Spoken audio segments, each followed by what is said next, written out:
এটাই হলো সেই ঐতিহাসিক উহুদ পাহাড়। মদিনা থেকে প্রায় ৩ মাইল দূরে অবস্থিত।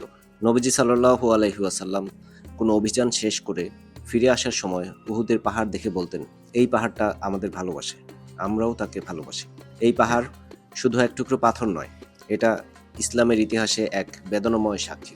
এখানেই হয়েছিল উহুদের যুদ্ধ, যেখানে নবী মুহাম্মদ সাল্লাল্লাহু আলাইহি ওয়াসাল্লাম সাহাবীদের সঙ্গে লড়েছিলেন মক্কার কুরাইশদের বিরুদ্ধে।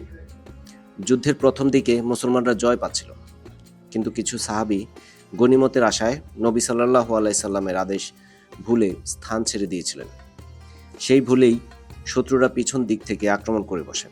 নবী সাল্লাল্লাহু আলাইহি ওয়াসাল্লাম আহত হন, তার দাঁত মোবারক ভেঙে যায়। আর সাহাবীরা ভেবে বসেন হয়তো নবীকে শহীদ করা হয়েছে। তখনই এক সাহাবী আনাস ইবনে নজর রাদিয়াল্লাহু আনহু চিৎকার করে বলেন, তিনি যদি শহীদ হন তবে আমরা বেঁচে থেকে কি করব? এবং তিনি ছুটে যান যুদ্ধের ময়দানে, শহীদ হন জান্নাতের আশায়। এই পাহাড় আজও যেন আমাদের মনে করিয়ে দেয়, আল্লাহর আদেশ মানাই হলো প্রকৃত বিজয়।